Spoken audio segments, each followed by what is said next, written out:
Times Square, New York City, the crossroads of the world, right? A blinding, dazzling assault of light and advertising. Millions of people, billions of pixels. But have you ever stopped, looked past the giant screens screaming for your attention, and wondered, what the heck is behind all that?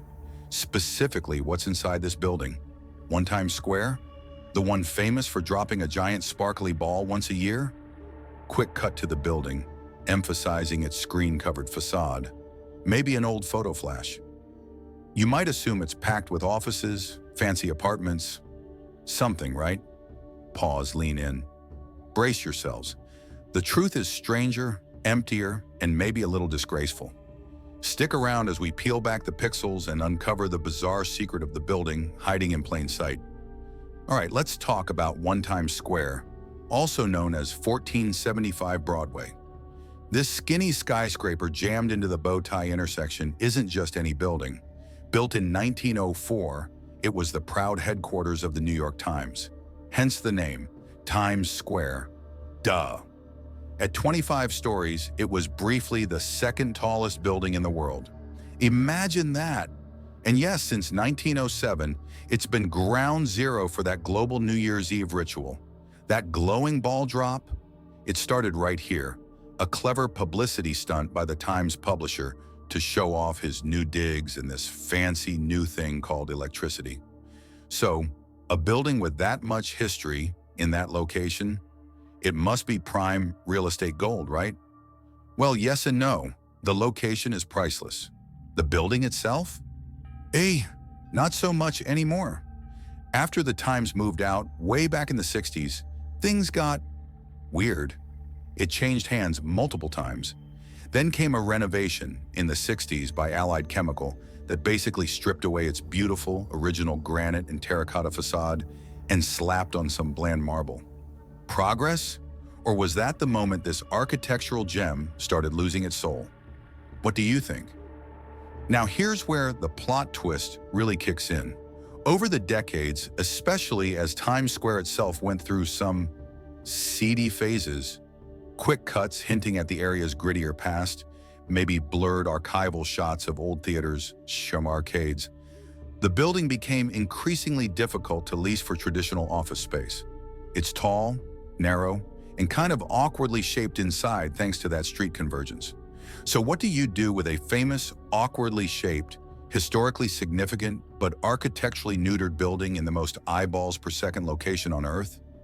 You turn it into the world's most expensive billboard stand. Seriously, starting in the 90s, with things like the iconic cup noodles sign, complete with steam, Budweiser ads, and eventually massive jumbotrons and state-of-the-art LED screens, the owners realized something crucial. The outside of One Times Square was worth infinitely more than the inside. Today, almost the entire exterior is wrapped in digital advertising, leased for astronomical sums.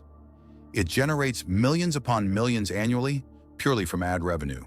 But inside, whispers, it's mostly empty, vacant floors, a ghost tower hidden behind a multi-million-dollar digital mask. There's a Walgreens on the ground floor, sure, and a vault in the basement holding New Year's Eve memorabilia, including the ball itself. But the vast majority of its potential office space, collecting dust. Isn't that insane? A building smack in the heart of one of the world's biggest cities, essentially hollowed out to serve as scaffolding for ads. Now there are plans, or at least there were plans, unveiled back in 2017 to finally utilize some of that space. A Times Square History Museum, a new observation deck, better subway access. It sounds great, right? A way to bring life back inside? Construction on some subway improvements started, but the full vision, we'll see. Will this empty icon finally get a new purpose beyond selling soda and streaming services? So let's get real. Is One Times Square a brilliant adaptation to modern economics, maximizing profit in a unique location? Or is it a sad symbol of commercialism completely eclipsing history and architecture? Have we disgraced a landmark by prioritizing pixels over place? It's undeniably part of the Times Square energy, that overwhelming spectacle. But knowing it's largely an empty shell behind the glitz, does that change how you see it? Think about it. It went from shaping public opinion via the New York Times newspaper printed inside to shaping consumer desire via the giant ads plastered outside. Maybe in a weird philosophical way, it's just evolved? Or maybe we traded architectural heritage for the world's fanciest TV stand. What's your take? Genius business move or cultural tragedy? Let me know your honest thoughts down in the comments. If you enjoy digging into the hidden stories behind famous places, definitely hit that subscribe button and maybe the join button for exclusive content. We've got more weird history coming your way. Check out our NYC playlist right here. Until next time, keep looking beyond the surface. This is History Decoded Channel signing off.